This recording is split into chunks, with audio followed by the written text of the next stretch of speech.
Cash money!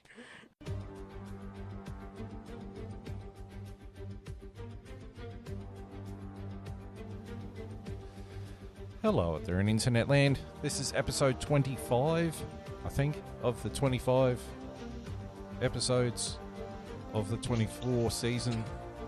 Because I fucked the intro, but I don't care. We're going to run with it. It's the end of season episode. I'm your host, Phil Lamington. Seated to my left is returning Longhorn. How you going, my friend? I'm very good. And joining us via satellite is JB. JB, how you going? I'm good, boys. I'm good. How yourselves? Well, I'm 2 weeks ago I had COVID for the first time. Popped my COVID cherry. I'm still recovering from it, so that's why my voice might dip in and out a little bit. How you doing, JB? Good. Don't know how good your eyesight is, boys, but you noticed the cat? You noticed that? Actually, you should show him what I got you. Can you see that, JB? Oh, that's very small now. What is it? It is the Williams FW14B model car. Classic. Yes. Classic. Yes. Nigel Mansell's car, I believe. Yes, there was Nigel the Mansell, red. the cannon car. Yeah, the red 5. Yeah, big cannon Very letters on the nice. side. Yep. And Very nice. which means that now you've probably figured out what's on the way from Japan for you, John. Is it something Honda related? It is. No, it's Yes. not. It's not the 2015 McLaren. It's the time we had a good Honda engine. The GB2 engine. The special. The tractor Fernando was on its Alonso's way. favourite time in life. Limited edition Fernando Alonso. GP2 engine inside. The one that ended up flipping in Melbourne. Very good. Yeah, no, Very good. no. I think yours has an M, a P, a 4, a dash, and another 4. Wow, that's top of the pops. That's the best one we ever made. So Yep. Except for the 2024 one. Yeah. As going by your hat. Yeah, or the 1998 one. What was that? The MP4 13, was it? yeah, 1998. That was a very good car. Yes, that was a newy design car. It was. That was a rocket. Fragile but fast. All right, so we're going to get on with the episode. We've got a few news items to cover first, as we do, you know. A few things in the off season already. Yes, well, the first one is that Sergio Perez has been dumped by Red Bull. Had to happen, didn't it? We talked about it all year. They finally made it happen. Rightfully so. That was at least 6 months too late, if not 18 months too late. Yeah. The sad thing about it was they gave him a false hope. You know, they signed a new contract, and then he dropped the ball, and then they went, like, 5 days before Christmas, they're like, No. I swear the only reason he held on for so long is they must have had too many contractual obligations that they couldn't afford to pull back on. Revolving, commercial things got to do with Sergio Perez, and I feel like they've backed themselves into a corner where they've gone, holy hell, I think we've signed ourselves a pay driver here that we can't get rid of. Well, the rumour was they were going to try and force him into voluntarily retiring. Yeah, but And why would he do that? He was owed so much money by them. And he was just like, no. Yeah. No, Pay me out. no, I got a contract, I'm driving. So they went, fuck it, well, we'll have to pay him $25 million and buy him out of his contract and get rid of the bastard. Yeah. So They must have waited till the end of the year when their championship standings money came in. Like, oh, we got some spending money, now we can fuck off Sergio. Yeah, and there was probably as well some things in his contract, like if you don't finish with this amount of points or a certain amount, they might be able to cut him for less. No, there was no performance clause in the contract. Wow, that's where they messed up, didn't they? They messed up. He time. outsmarted Obviously, them. there was no performance clause. He was fucking terrible. I feel like it's like he earned their trust with his performances because he was good the first few years that they thought, he's an experienced head. We don't need to sign him to a performance base. He knows what he's doing. And then as soon as he did it, he was just like, cash money! He's just sitting there going, suck it, bitches! Suck it! I mean, you seen him after his Monaco win. I reckon he was done after that, eh? You see how hard he was partying after that? Like, he had a race the weekend after. He nutted and he was done. He was like, yeah, I done it. I won the greatest race of all. Fuck you! He's like, you know that meme where the guy's like 8 from the podium, fucking, you know, like with the champagne? Yeah, That's like him on the, you know, as best drivers on the grid, like, yeah! I won Monaco, motherfuckers! I think the bottom line of the whole saga is no one's surprised. No. Like, it was such a long time coming that no one is surprised that he lost his seat. Absolutely no one. I think he is. Yes, yeah, somehow I think he is. He seems to be the only one. He's like, okay, that was good. Him and his dad. Yeah. His dad's just like, he's not done with F1. Everyone else is like, yes he is. Yeah, he might not be done with F1, but F1 is done with you, Yeah. unfortunately. Which then leads to the next news item, which is Liam Lawson is taking his place at Red Bull. This I'm a little bit miffed by. Sonoda got shafted, in my opinion. Sonoda is never going to end up in that Red Bull. Not unless Liam Lawson fails that hard that they have to make like a mid-season change for some reason. Yeah, Which I don't see him doing, but I also don't see him living up to the expectation. I feel like it's too early. Yeah, well, I think it was Ralph Schumacher said, because, you know, Ralph Schumacher's got an opinion on a few things. It was either him or Jacques Villeneuve. And they said that Liam Lawson isn't aiming to be Max Verstappen's teammate. He's aiming to replace Max Verstappen, which might be a different mindset from everyone else. Everyone else is aimed to be Max Verstappen's teammate, and he's sitting there going, I want to kill the king. So you think his arrogance has got him in there in a sense, which you do need. I mean, that's what Max Verstappen's full of, but he's got the talent to back it up. Does Liam Lawson? Look, I don't know if he's got the talent. He's certainly got a better shot than Jack fucking Doohan does. Yeah. But we'll get to him in a bit. We'll get to that. Look, yeah, I think... What do you think, JB, of Liam Lawson replacing Sergio Perez? Well, I'm surprised they went the Lawson route, but I've also seen this story about 6 times before. Yeah. Daniel Kvyat, Alexander Albon, Pierre Gasly, Sergio Perez. We've seen it. I don't know if Lawson's the guy. I really don't know if Lawson's the guy. Who would have you chosen? I am interested to see how much rope they give him. Yeah, who would have you chosen? I would have brought Ricciardo back. Yeah, honestly. Yeah. As a place fill for a year, give him a 1-year contract, see what he can do. I agree. I would have. He can't be any worse. He can't be any worse than Sergio, and if he is, you've only given him 12 months, so fuck it. Yeah, and in that way, that would have given Liam Lawson another season to dip his heels in, and I also feel like you would have been able to then predict after this year, Sonoda or Lawson, whoever won, you could probably confidently give that seat going into 2026. But yeah, I mean, look, they've decided. I think you're onto something, Phil. I think they've gone, he's got the arrogance to want to be there. Let's roll with that and see if we can, get some diamond out of this coal. But the other thing is, don't forget that Yuki Tsunoda is a Honda-backed driver. He's not a Red Bull-backed driver. He's a Honda-backed driver. And their contract with Honda ends at the end of this year. And Honda goes to Aston Martin. So why would you have a driver backed by the power unit supplier who's going to another team next year?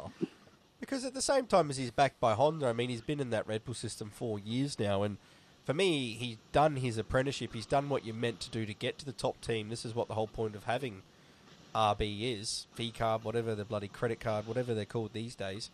That was the whole point. They done the throw these guys in real too quick, and they all flamed out because it didn't quite work.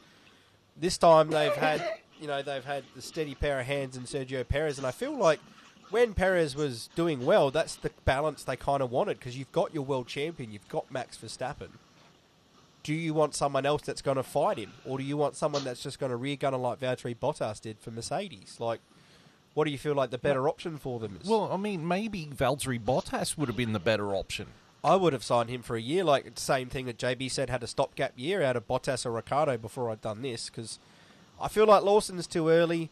I feel like Tsunoda was right, but maybe, they're not thinking he's got the arrogancy to want to take Max Verstappen. I wouldn't have put that against him because I would have felt like the performances were there for Tsunoda to give him the chance to showcase something. Maybe he could, mix it up there with Max Verstappen because I don't think anyone's going in there to beat Max Verstappen. Not even you threw Lewis Hamilton in there. I don't think he's beating Max Verstappen at the moment. That's how good he is. But I think there's also one key thing that we might be overlooking here, which is how good is this damn Red Bull going to be next year without Adrian Newey designing it? Well, we've seen I the think fall it's off. going to fall back to the pack. I mean, I think we've already seen it at the end of this year. Yeah. Or last year. Yeah. The way it fell away at the end, the way that it, Max single-handedly tried to defend the Constructors' Championship on his own, and that fell away, and then he was probably lucky to even win the Drivers. I mean, his win in Brazil probably got him the chocolates in the end, but there was a lot of time where that car was underperforming. Yeah, you'd have to say by the end of that year, that car was the third or fourth best car on the grid. Yeah. You'd have to say that. Yeah, it was pretty even keel with the Mercedes. Yeah. Yeah, They just got it was lucky that caught. they had that first 7 or 8 races or whatever it is where Verstappen dominated, and the car was probably the best in the grid at the time. But as soon as Newey left, it was like the goodness in the car left with him. Yeah. Its soul left with Adrian Newey. And then the real class of the field was the McLaren and the Ferrari. Yeah. With the Red Bull sort of picking up where it could. And that was probably off the back of Max Verstappen's talent, not so much what they were doing with the car. Yeah. Because Sergio Perez was nowhere near it all year. And to be fair, Sergio Perez he was better at the start of the year. We weren't complaining about him like we were for the last half of the year. The last half of the year he was probably our helmet driver week in, week out because he was so poor. So, it'll be interesting. Good for Liam. Let's see if he can make something of it. But, let's hope he's not another flame out for Red Bull like the rest of them. But, we'll wait and see. It does seem initially that they've just jumped the gun here, but again, we've seen it 6 or 7 times before, and we might see it again. But let's hope he surprises us. Yeah. Which then leads to Liam Lawson's replacement at VCARB is Isaac Hadjar. Yeah, next one up, I guess, in the Red Bull system. This doesn't excite me too much. And the only reason why The he's kid's there... got talent. Yeah. I mean, he's got talent, yeah, but the only reason why he's there is because they got to put someone in the seat. Yeah, that's right. And he's Red Bull contracted driver. That's all it is literally next one up. I mean, to me, I would rather have seen a Felipe Drugovich get on the grid. This is where I feel like F1 lets us down a little bit these days. Is some drivers really deserving don't get in due to political reasons, and we let lesser drivers in due to political reasons. Yeah. And I feel like it's almost like winning the Formula 2 championship means fuck all. Yeah, and that was my problem with it. It's like what is it as a credential when F2 champions are getting jumped by 3rd or 4th place F2 drivers because they're just affiliated with the team at the time. They've got some backing somewhere or something like that. Because that's the only negative to Drugovich is that he wasn't hugely monetarily backed. Drugovich was self-paid for sort of thing. He wasn't backed by anyone. Hence why he didn't get in. But you look at his F2 season compared to this year, right? This year we've let Bortoletto in. We've let Behrman in, who didn't even finish in the top 10. We've let Antonelli in, who didn't finish top 3 in the standings. And yet Drugovich, his year, he won F2, which was last season, right? Was it last season or the season before? Season before. Season before. He dominated that season completely. He won 6 races in a row. That second half of that season was him dominating. And you would have thought that would have shown enough to go, hey, look at this guy. He's that much better than the rest of the field. Now we're like, oh, this guy's contracted. He put in a couple of decent races. Yeah, let's just throw him in. He's young. Let's go for him. It's I feel like you're taking away the credential of F2 if you're not going to give it to the best of the best. That's the whole point. That's the thing. Yeah. Only 2 drivers in the history of F1 have come in directly from F3 or GP3 straight into F1 and been successful. That being Max Verstappen and Kimi Räikkönen. They both skipped F2 and went straight into F1. Both world champions, so they got that right. Yeah, but that's because they have pure talent. Straight up, yeah.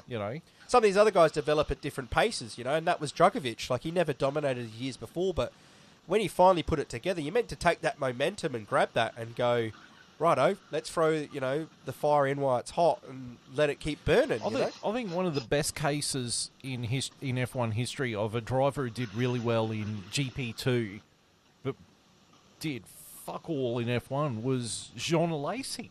Yep. He was dominant in lower divisions. Then he comes to F1 and I think he got one win in his entire career. Yeah. Which is sad for a driver of his calibre. He was just in the wrong place at the wrong time or whatever, but, it is what it is. Yeah. Yeah, so Hadjar doesn't excite me. I mean, he comes second this year in the F2.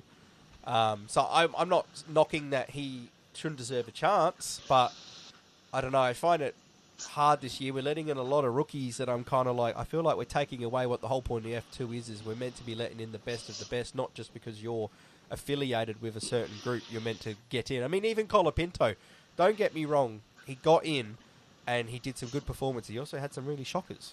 Lucky he got the good performances in first, because I feel like if you look at his season, you flipped it, I don't think he'd be as coveted as he is right now if you flipped it. But I don't know. I'm interested to see where we go in the future from here, of how much worth F2 is if we're just going to start cherry picking whoever you signed for, rather than, hey, this guy won F1, scrap the F2 guy we've got signed who finished 7th. We're throwing in Dragovic because he's actually won the competition and dominated. Like, where's the ruthlessness to pick the best of the best, Yeah.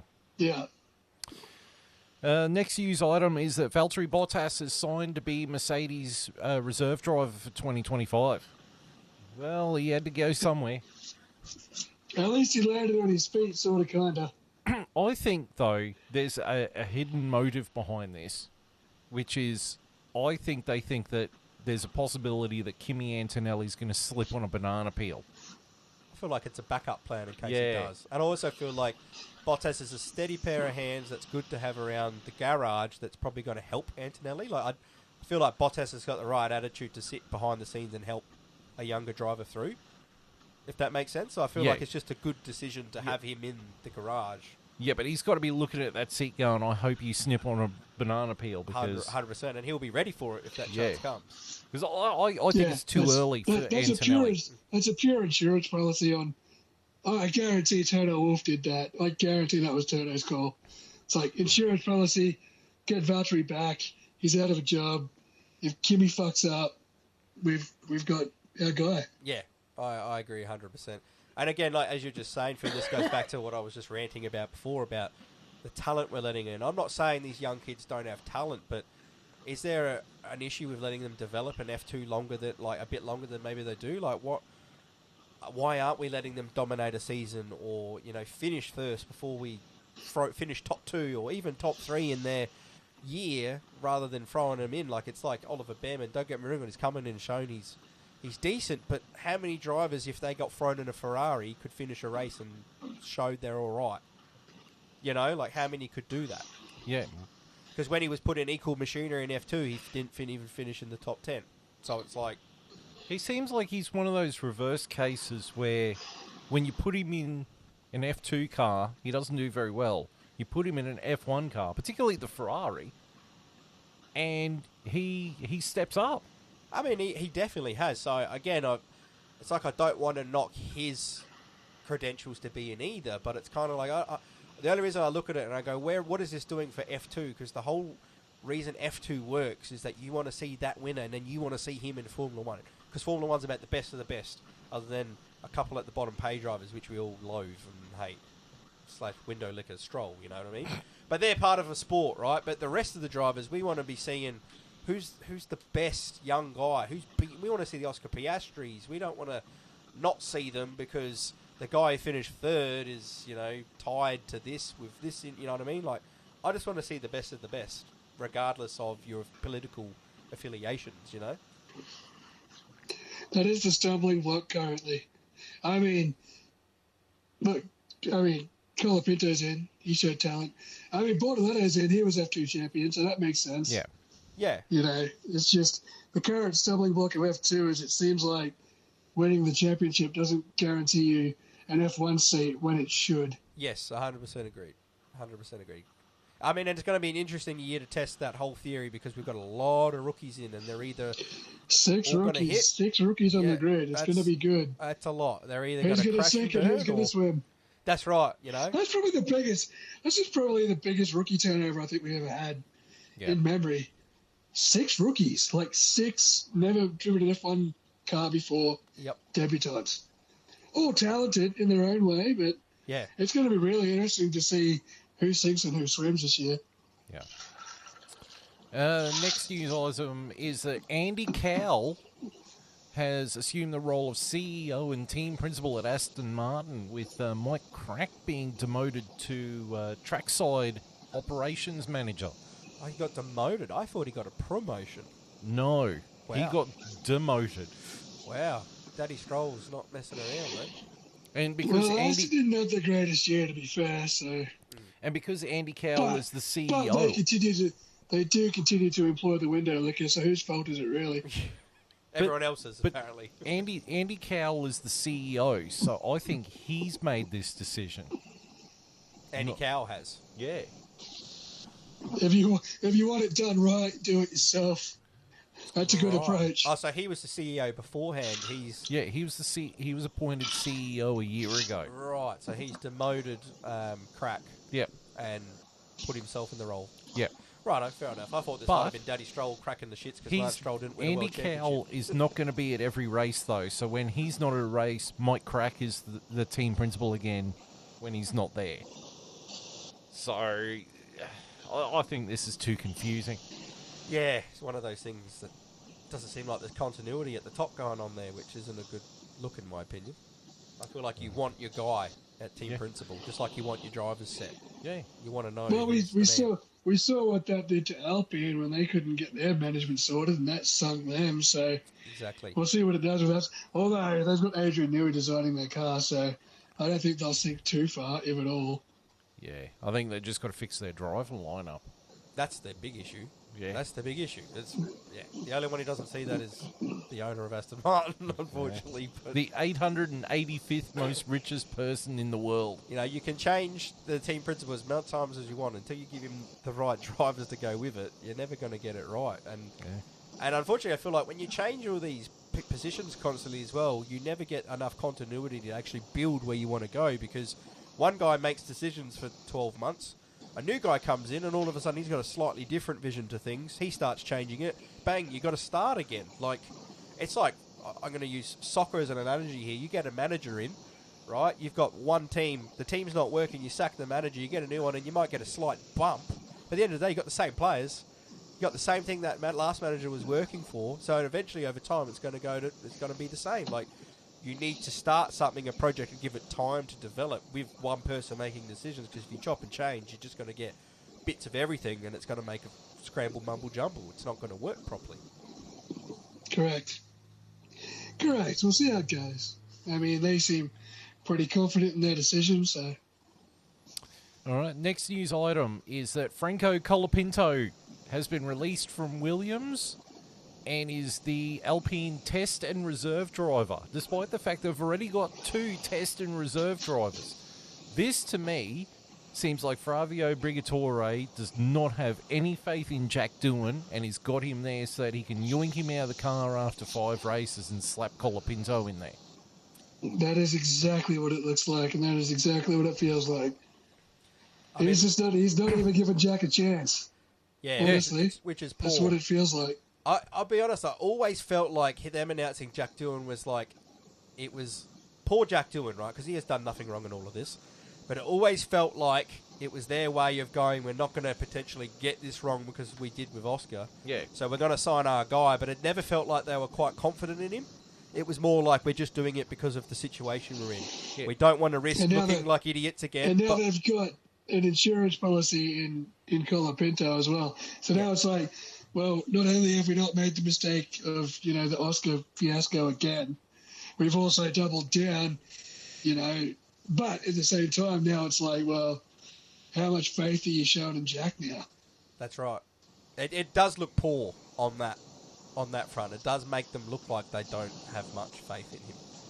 But it could work one or two ways. It could like light a fire up Jack's bum and boom, off to the races he goes because he's got that pressure. Maybe he might need that.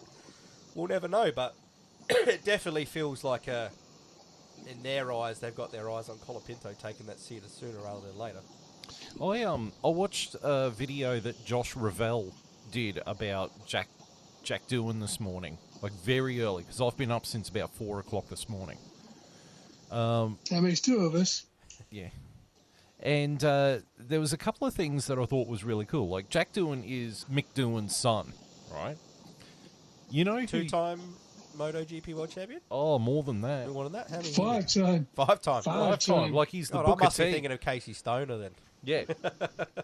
But whenever the Australian Grand Prix would come to Australia, the F1, Mick Doohan would have a special person come and stay at his place. A certain The Michael. The Michael Really? would stay at Mick Doohan's place, and Mick Schumacher is named after Mick Doohan. Wow. Hey, And- Joe, that's amazing. Michael Schumacher got Jack Doohan his first go-kart. So that's what got him into... That's Right. why he's on 4 wheels, not 2. That's pretty awesome. So they were good mates back in the day, Michael Schumacher. and Yeah, Doohan. they were awesome mates. That's awesome. That you know what that is? That's real respect and real. Yeah. That's what that is. Yeah. Oh, yeah. That's a cool That's crossover. multi-time world champions hanging out. Yeah, It's pretty cool that both their sons have made Formula One. yeah. And it's Yeah, it's it's funny incredible. that Jack Doohan beat Mick Schumacher to that Alpine seat.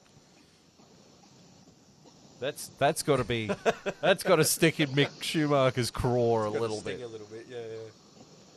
All right, next news item is the Belgian Grand Prix has been re-signed for a multi-year deal except for 2028 and 2030. Of all the tracks What to are they- rotate out, What are they alternating with?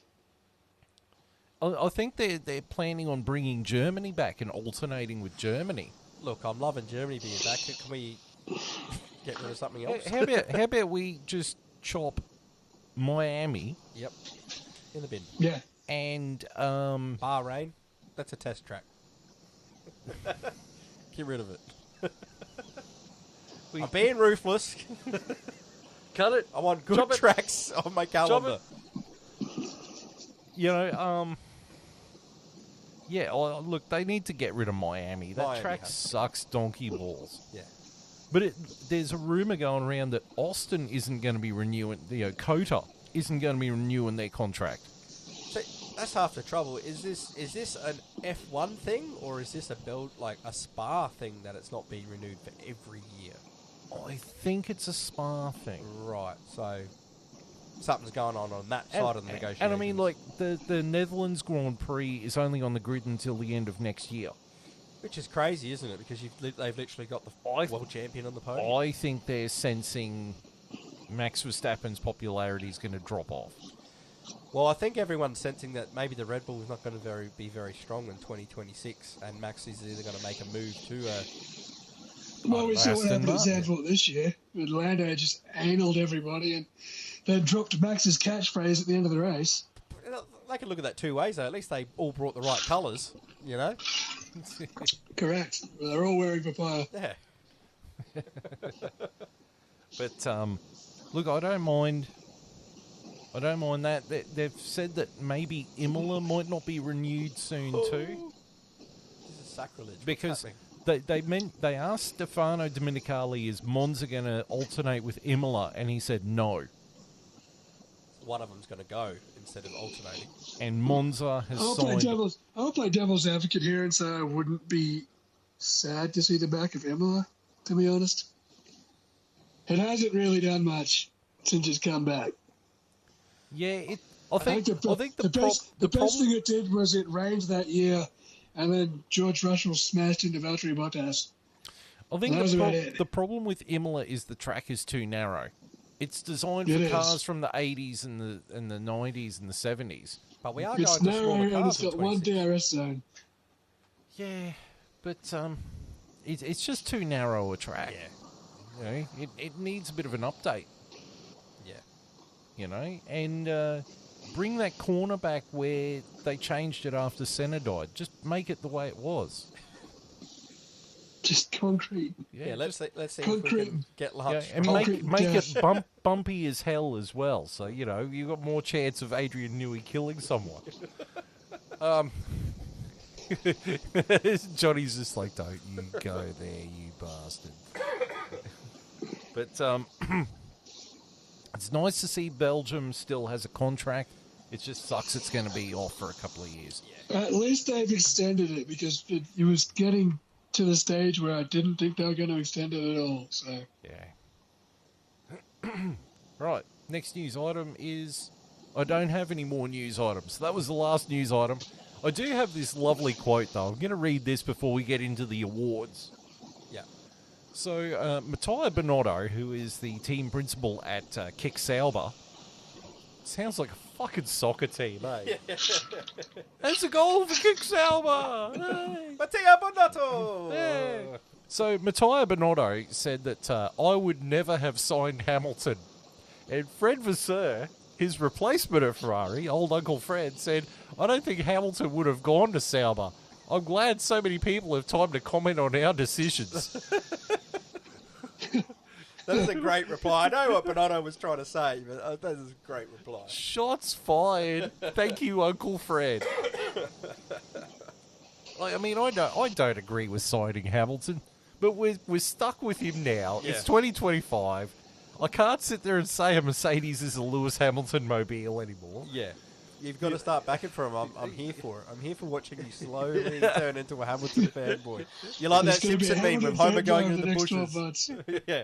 The Simpson meme with Homer going to the bushes where you don't like Hamilton and you slowly go in and then you come out with a Hamilton shirt on as he wins the World Championship. in He's not winning the 2025. championship. He is not winning the championship. He becomes the GOAT in the Ferrari, eclipsing the Michael. The true greatest No, Ferrari he will driver of all not. time. No, he In a will Ferrari. not. Lewis Hamilton. It'll the it'll come legacy. down to Lando versus Charles. It'll come down to them two. Mark my We'll see. words. Mark my words. But I just I hope thought so. that It'd be sweet. I just thought that was a real funny comment from Fred Vasseur, basically saying Matteo Bonotto should just shut the fuck up. He's got his own problems to deal with. He's always good value, old Uncle Fred.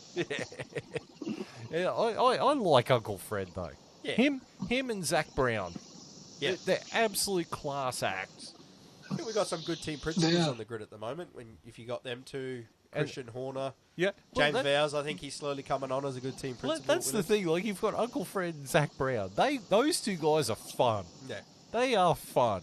And then you've got Horn Dog and the Totinator. Yeah, just fighting all the just time. It's great. hating Yeah. each other. Yeah. Just declaring war on each other like it's a fucking motorized jihad. Then you got the AI program bot James Vowers, who's just everything's analytical every time he speaks. Yeah, well, when you've had to come into a team and they're still using Excel Yeah, you've come from Mercedes. to Excel. Rightio. So we're going to move on. It's time for the awards.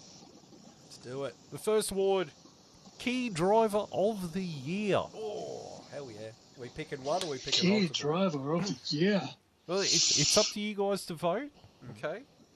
So, Key Driver of the Year, the nominees are Max Verstappen, Charles Leclerc, Lando Norris, Oscar Piastri, Carlos Sainz, Nico Hülkenberg, Jorge Russell, Lewis Hamilton, Alex Albon, Oliver Behrman, and Franco Colapinto. They are your nominees. Okay.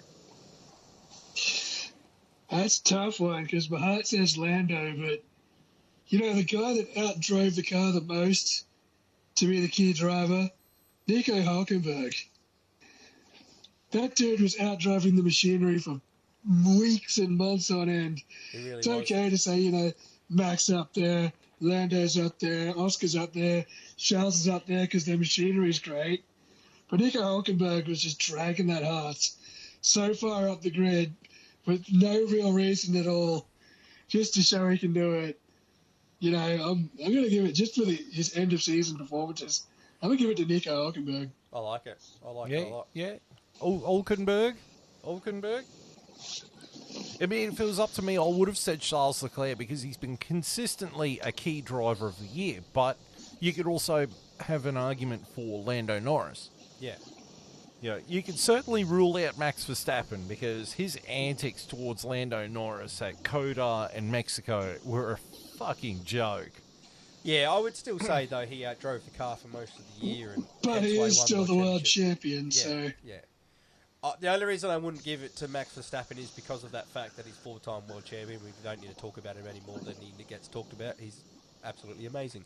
As much as he can be a dick at times, he's still amazing driver. So I like your call there for Charles, because to me, the year before I had questions of whether or not he could be a world champion, and this year he showed me he has got it. If he can if he puts another season together like he did this year, but in the fastest car in the grid year round, I think he'll win his world championship. So I like Charles there for a shout out.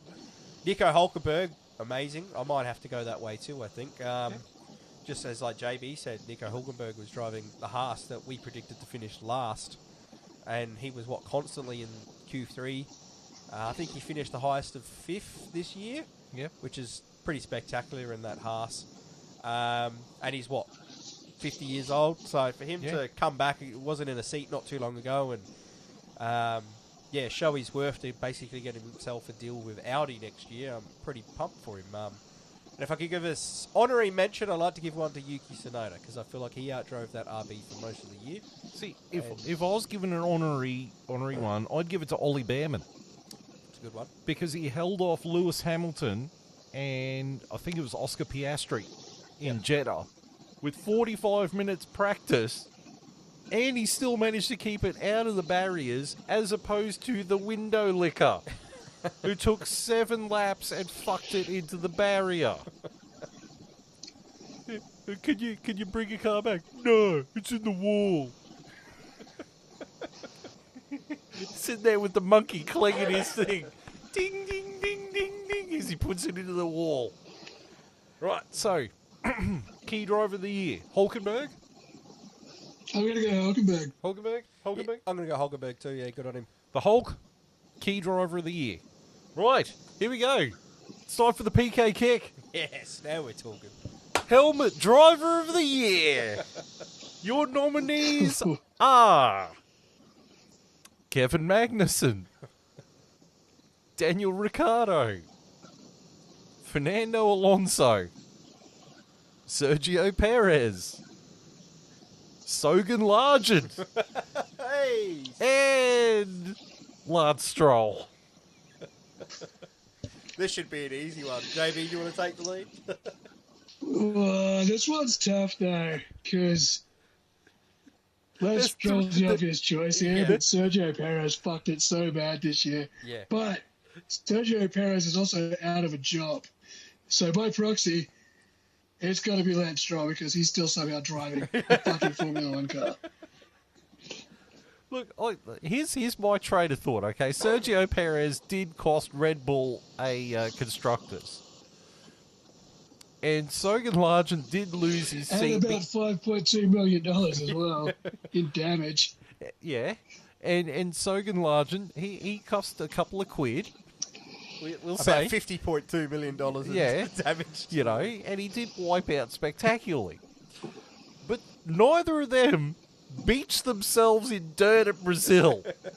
Neither of them took out their teammate, or at least punted him, on a regular basis. And then sit there and go, no, I'm in the wall. He was shocking.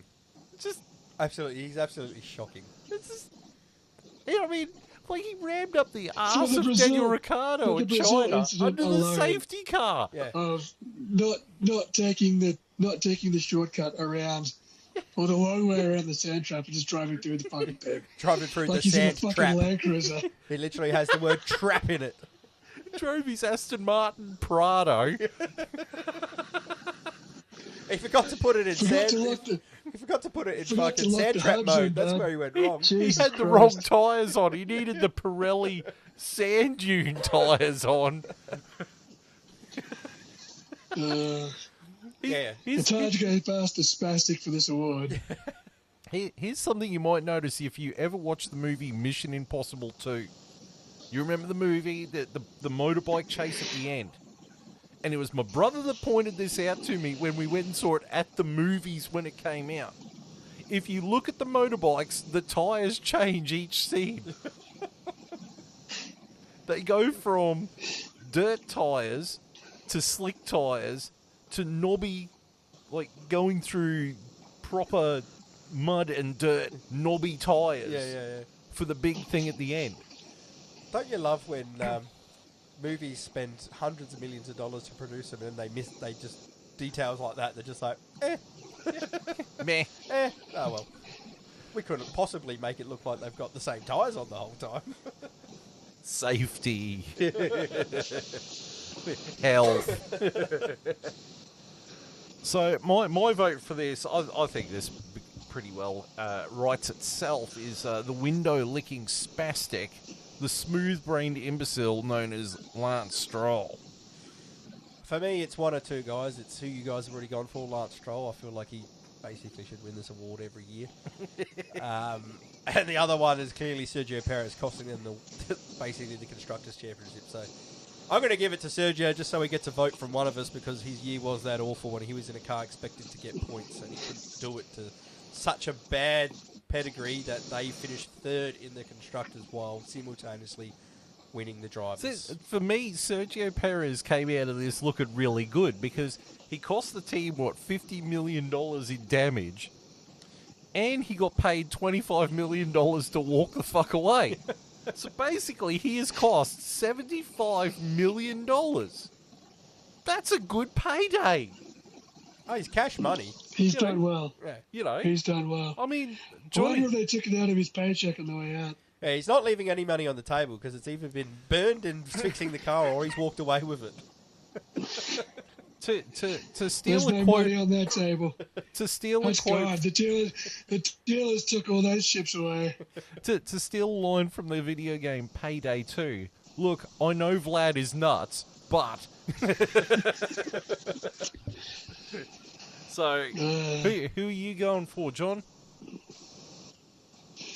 Well, for the pure fact that he still has a job and Sergio Perez doesn't, Lance Stroll. Hey! This window-licking spastic. So The intergalactic window-licking spastic. Shave your fucking eyebrows. Nuncy.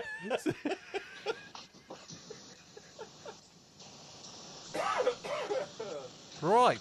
So we've got the Helmet Driver of the Year. Next award, Story of the Year. Whoa, I like this one. Right. So here's your nominees. The first one is Horny Horner.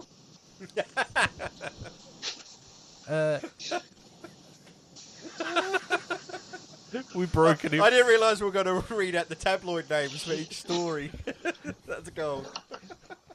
The next one was Hamo to Ferrari. The next one was the Signs Saga. Max Limits, which is Max in his goddamn track limit war with Lando Norris. Alonso versus Russell in Australia, where Fernando Alonso decided to brake check and Jorge Russell decided to Osama bin Laden it straight into the wall.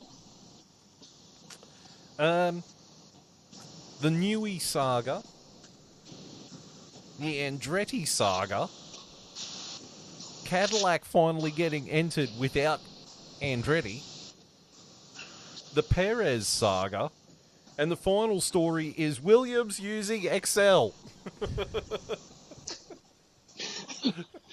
What a year! Yeah. That was just a year. That was a What the year. fucking It stories. was a massive year for stories. I'm actually kind of looking forward to Drive to Survive next season because they have some interesting talking points going on. And it won't have Will Buxton on it because he's gone to IndyCar. Thank God. Yes!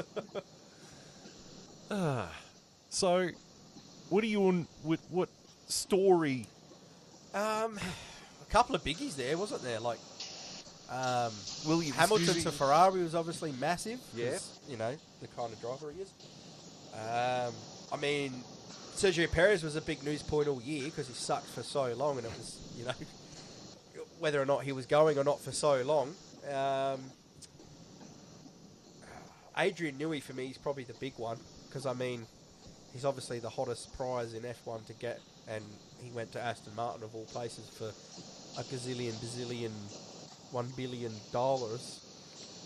in the voice of Dr. Evil. $1 billion. And I feel like he's going to bring the most implications going into the next few seasons as him being at Aston Martin compared to probably the rest of the stories. But there's a few there. What about you, JB? Well, there's someone who personally laid eyes on file 74, whatever the fuck it was. It's the horn dog flies for me, man. The fact that Horny Horner, that catalyst, fucking destroyed Red Bull from the inside out. The amount of people that left over that. It killed Sergio Perez's confidence. The Horny Max Horner. The car started going shit. There was in-team fighting. The fact that Max even won the Drivers' Championship at the end is frankly a testament to his driving, because ever since the Horn Dog Fires leaks, that fucking team imploded. And long may it continue, because, yeah, as someone who saw File 74, good on you, Christian. Okay, so you're going... I'm going to go Adrian Newey because for so long it was like, yeah, where's he going to go? So you're going Newey. Yeah. You're going horny horn dog. And I'm going Williams using Excel. You know what? This would probably be my top three. If you had to ask me to pick the podium, these would be my three. Because, yeah, these are probably the most interesting. Probably look, they're in pretty good order there. Yeah. But realistically, all jokes aside, I think the biggest news item for me all year was Hamilton to Ferrari. Yeah. That really knocked over a whole bunch of dominoes. And it was just the one thing that when it broke, like, we were still awake. I was sitting here, I think it was 8 o'clock at night. And then the news was breaking live. And I'm like, this can't be right. He's still got a year in his contract. And they're like, no, he had the option of another year, and he signed with Ferrari. And then you're like, oh, fuck.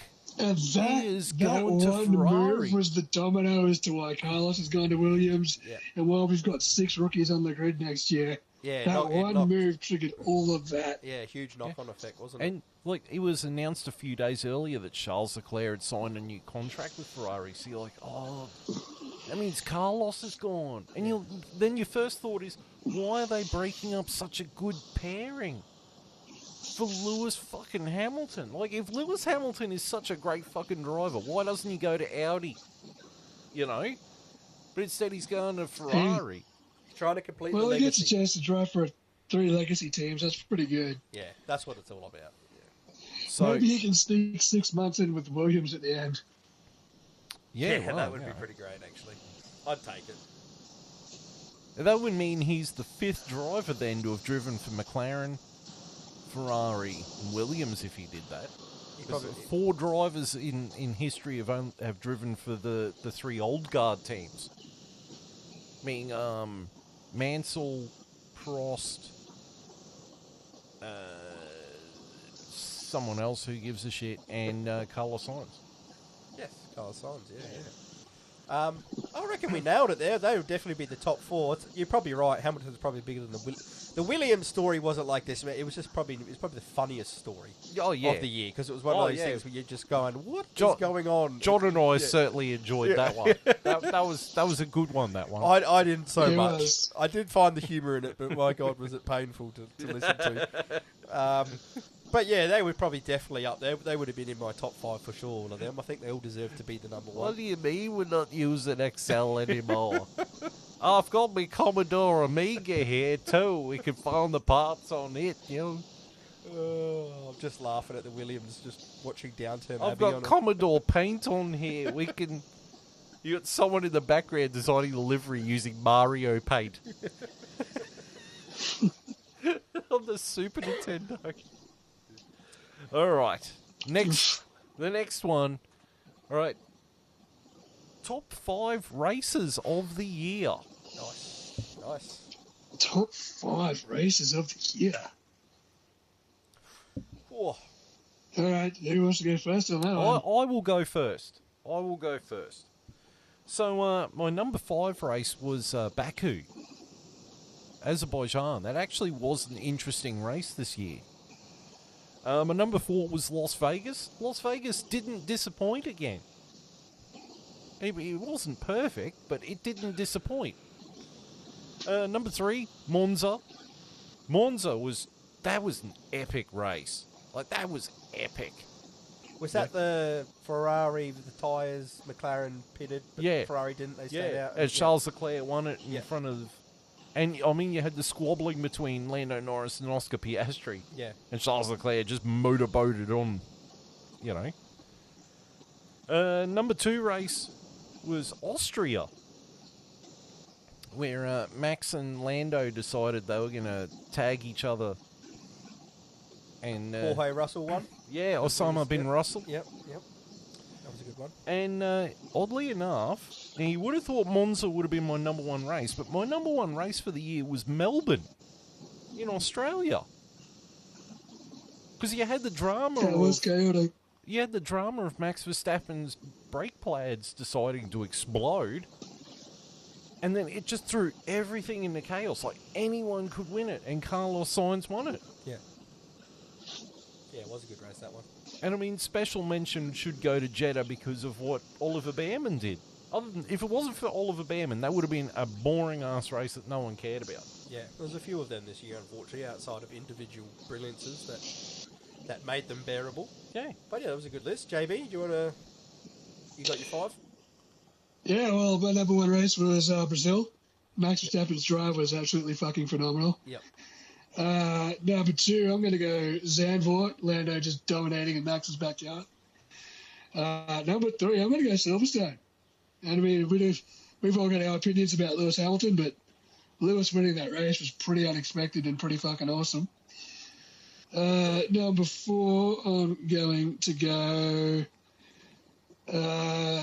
Azerbaijan. That was Oscar's first win, I believe. Yep. That was a good win. And number 5, I know you guys hated it, but I loved it. Singapore. Lando just dominating. Nice. That's fair. Nice. I'm probably going to go... I don't know if my memory's serving me correctly, but was Spa this year the one where they didn't get all the practice in? Was that this year? I think that might have been last year. That was last year, the year before. Righto. I won't count it in then. Last year was when they had Spa their setups wrong and stuff. Spa this year was the one that George Russell got disqualified after the race. He won it, and then he got disqualified for a fuel level of regularity. That's right. He dominated. it, So Lewis Hamilton won it. That's right. Yeah. I'll take that one off then. I'll start from the top because it's probably easier than the bottom. Number 1 is probably going to be Brazil, like JB. That was to me where the World Championship was won when Verstappen won that race. Yeah. That to me showed why he deserved to win this year. Number 2 is probably Melbourne as well. Like you said, heaps of jeopardy. Carlos Sainz got a win, which was awesome to see. Obviously, being home race as well, it's always good when there's a good Melbourne GP. Number 3, where am I going now? It feels like there was a lot of average races this year, but what made them more exciting was different winners. I'm going to go number 3. I'm going to go Silverstone as well because, as much as we criticise Lewis Hamilton, it was pretty cool to see him get his first win, and however bajonkers it was. And to do it at Silverstone, I think I remember saying in that episode I was pretty happy to see him win, despite... If I was going to see him win one, it was nice to see him win that one. I was hoping it was his last, but, there you go, he got one. Because, if Juan could only win one race in F1 in 2001, what one would Juan want to win if Juan could only win one race in 2001 in F1, Juan? Exactly. Number 4. Oh. Getting confused here. Where am I going to go? China. China number 1. Don't trust China. China is asshole. I'm trying to think of a race that stood out to me. Austria?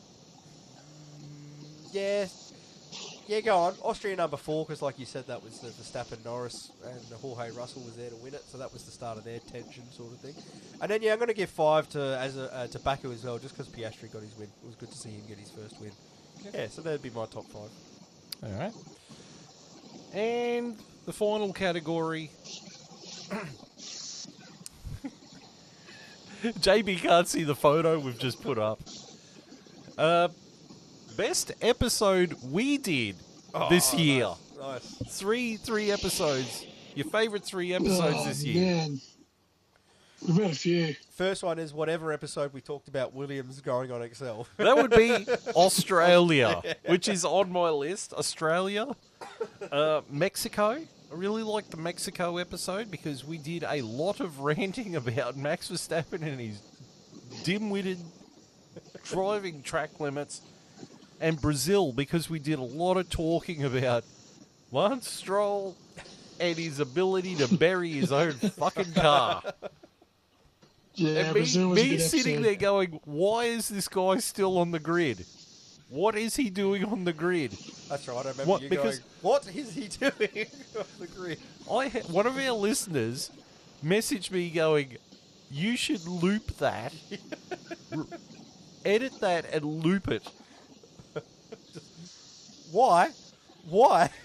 Why is he on the grid?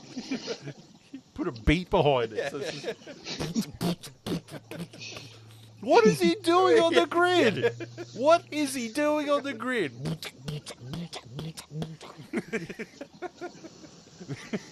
Be better than the Max Verstappen song. Yeah. I actually heard a version of that Max Verstappen song. They're like, doot, doot, doot, doot. Lando Norris.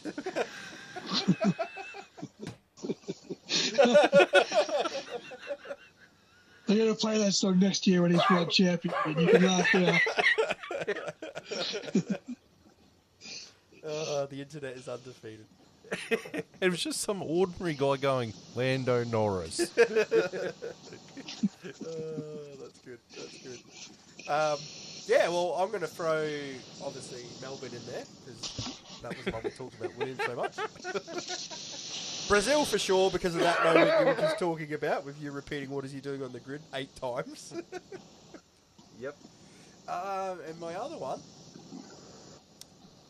I'm going to give it to this one, because this is always one of my favourites, the end of the season. Oh, okay. JB? Well, I don't know what episodes they were, but whatever episodes where we were all together in the same fucking room, kids. Yeah. True, there wasn't many this year, was there? It's a hell of a lot easier to do these when one of us isn't 200 kilometers away trying to fight through fucking shitty internet reception and fucking delays. But And trying to get Messenger to allow me to use the camera and the microphone. Thanks, Messenger. Yeah, fuck. yeah, so whatever episodes we're all together at the Pipe Bomb Studios, Yep. because they're a hell of a lot fucking easier to engage when you're not sort of floating on, 2-second delay and fucking whatever else. But And This it's episode's been pretty easier. fun too. It's easier to sit there and dump crap on Williams to Brody's face. yeah, it's way more fun to dump shit on people when they're in person. 100%. When they're within fucking striking distance, as AWS would say. Because there was an episode a AWS couple of would years tell me ago. they're striking distance in 3 seconds. There was an episode a couple of years ago where Brody was ripping into John about something about McLaren. And I'm sitting there going, okay, guys, we just calm it down a bit because you look like you were about to deck him. And I'm sitting between you, Pat, just going, it's okay, guys. It's all right. It's okay. And you're just AWS still stats going. said Brody was within striking distance. And I'm just sitting here thinking, don't damage the microphones and the headphones. That was over James Key, wasn't it? And his design philosophy with McLaren, I believe. Hey, look, as tense as that was at the time, look how it turned out. 2024 Constructors Champions. Well, I think I turned out being right with my points. I think they were listening. We should actually tell JB what photo we have up on the screen. Let's see if you can guess it. I cannot guess it. It's a constant photo we put Yeah, up but- that we laugh at. We used it at the start of the year quite a bit because of their appearance in Drive to Survive. Is it Nico Rosberg? No. Oh, that's a nice guess. But no. It's close, but Is it- not quite. Someone Is more it Will annoying. Buxton? No, it's someone more annoying. It's not. Is it Danica Patrick? It is! Yes! It is! Ding, ding, ding, ding, ding. 10 points for fucking Gryffindor. She needs to go away forever. Does Yeah. that mean we're going to get more of her next Drive to Survive season if Will Buxton's not there because they need to replace one boring voice with another? Yes. Damn it. Yeah, and she's going to be even more like droningly obvious. You know what's With even that shit. worse is watching her like give an opinion and seeing poor old Jensen Buttons. Button's soul just getting sucked out of his anus.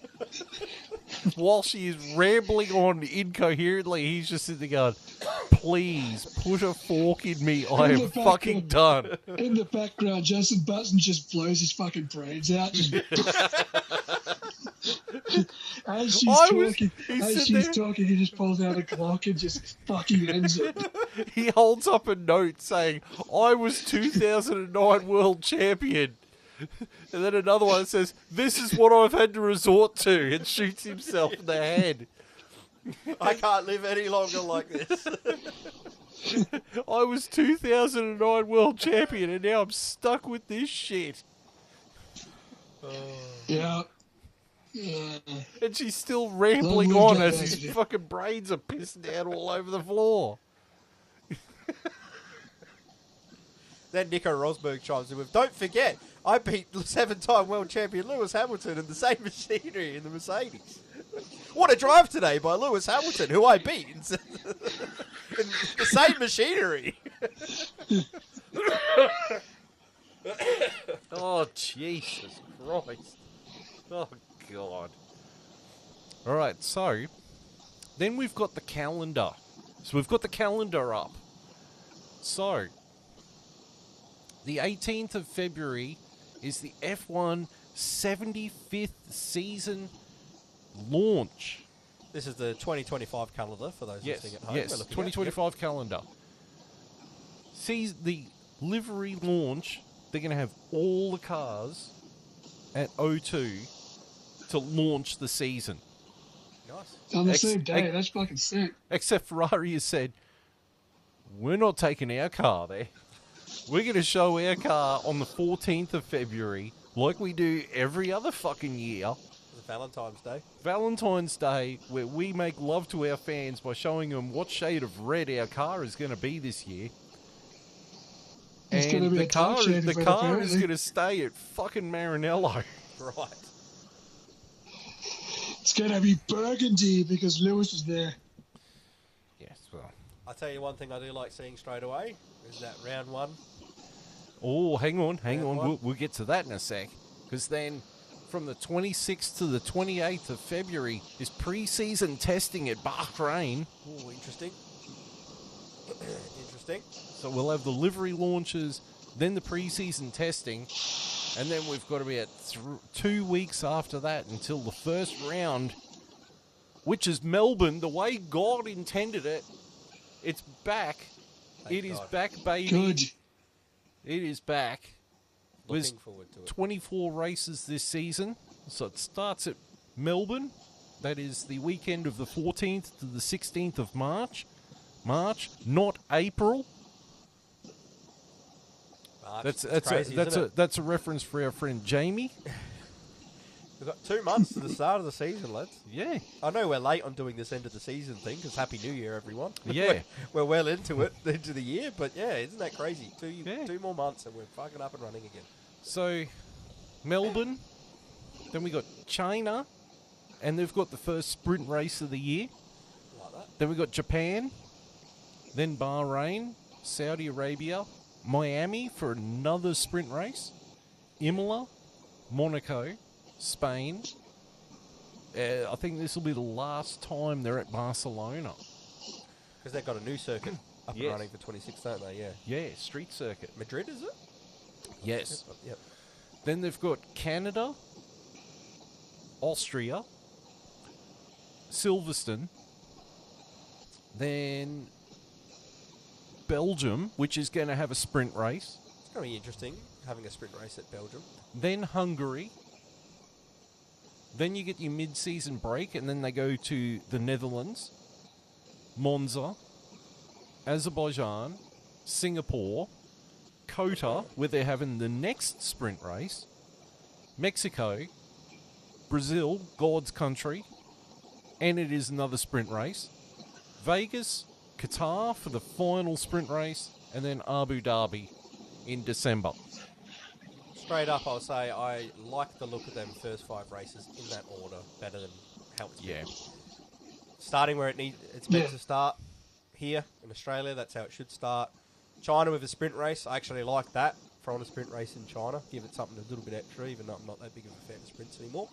Then Suzuka, you can't go wrong. Suzuki, can't see go you wrong. in Suzuki, boys. Good. And then we get into the 2 races that I'm like, Bahrain to me is an air race.